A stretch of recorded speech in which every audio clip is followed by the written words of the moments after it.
naman kasi electrodes mo yung tubig na. Nababa na ang pirahe na karan. Ang pirahe ang mababa pagka walang tubig. Oo, kita mo 12.5 pa rin, pero isipin mo baskog, pero hindi makapaikot ng ano. Starter. Oh, 12.5. Ang ano na, sige nung paandara no. 12.5 yung hindi kaya. Ano mo muna.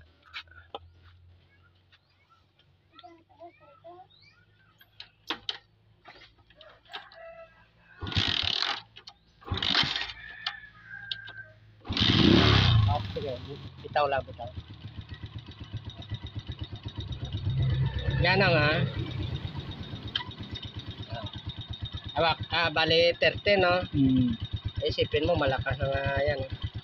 13.2, 13.9. Ang minor na kasi dapat, para yung karga niya, hindi gawa ano. Siya, mababa kasi ang tutusin, mababa yan. Mas malakas sa gas pag mababa, minor no. Tapos yung oil niya, mas mahina siyempre yung pressure. Dadagdagan ko lang ng konti yung minor niya. Sa totoo lang, ito ang minor niya, 1320, 14 plus minus 100 dapat mo. So, titignan natin ngayon yung charging ng ano. Hindi ko pa yan binubomba, pero yung charging niya, tumataas na yan, 13.17. Kumbaga, hindi mo pa binubomba, nasa 13 na kagad yan.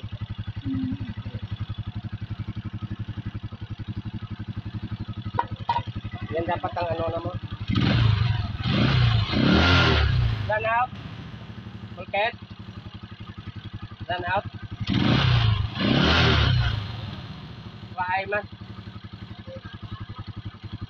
Bye.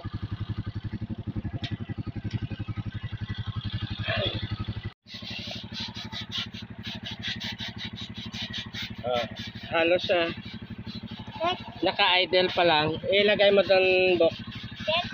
Yan. Yung saan? Tikit mo nung piping. Balik ka rin mo para kita rin.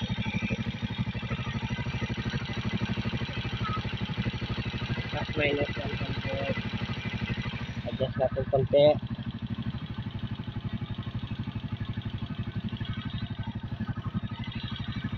Wala ka mo to. Yeah.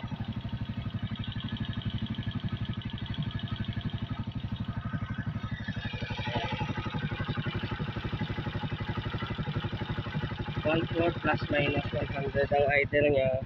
So naka-idle pa lang siya no. Hindi ko siya binobomba no. Halos bagong pandar lang natin. Pero 14 volts na kagad siya. So buksan mo yung ano, ilaw to, headlight. Naka headlight na yan pero imbes na bumaba yung ilaw mo, lumakas pa nga. Nakabukas ang headlight mo, nakabukas tail light mo, pero lumakas pa 14.14 volts. Diba yung iba pag nagbukas ng headlight bumababa Kala ko nga mahina ng battery ko. Umihina talaga battery mo kasi yung idle mo masyadong mababa. So ang tendency niyan, mahina yung pressure ng langis. Tulad yung halimbawa, kung FI ang motor mo, kung mababa ang minor mo, hindi sakto sa idle ng factory, pwede masira ang fuel injector. So dapat talaga yan ang minor. Kahit nakailaw ka na, kahit naka ano, pero imbes na bumaba yung voltahe ng battery mo, Lalo pang tumaas. lalo pang tumaas kasi naging 14.2 na nga kasi sa sobrang baba ng minor ng ano mo, motor mo, nasisira pa yung battery mo. 14.2, hindi ka pa bumubomba. Samantalang yung ibang ano, bobombahin ng babombahin. para lumakas.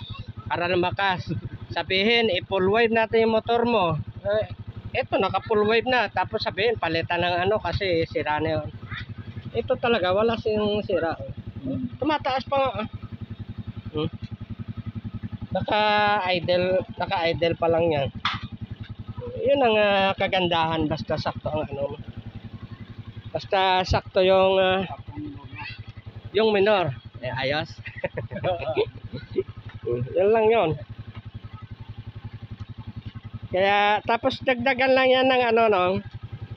Dagdagan lang ng tubig para mas lumakas yung ano.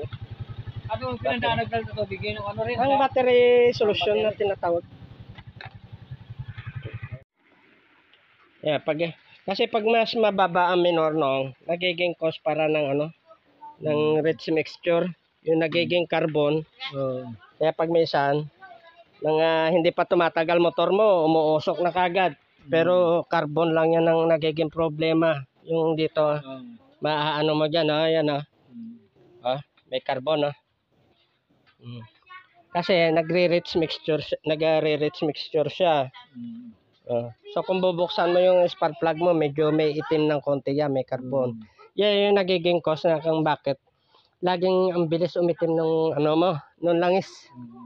Kasi rich mixture sa sobrang baba ng idle.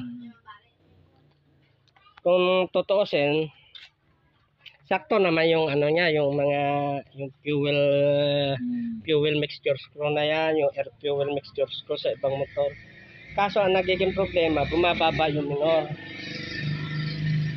Yan, nagiging rich mixture. Kaya pag minsan, konting puga mo lang ng throttle, patay.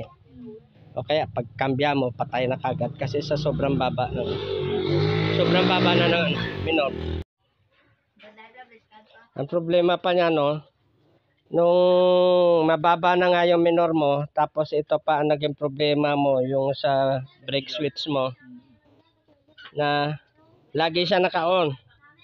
So ang tendency, hindi makakarga ng ayos. So pag hindi ka nakatakbo, hindi siya kakarga. Pag naka-minor ka, ang baba ng ano mo, charging mo, kasi mababa minor mo. Kaya nasira yung ano, naapektuhan talaga yung battery, nadi-discharge. Hindi katulad nung in-adjust ko yung minor, naka-idle ka pa lang, kumarga na kagad ng ano, malakas. Tapos, ito yung ano mo, yung problema mo dyan, nawala na. Yung lagi lang naka-on.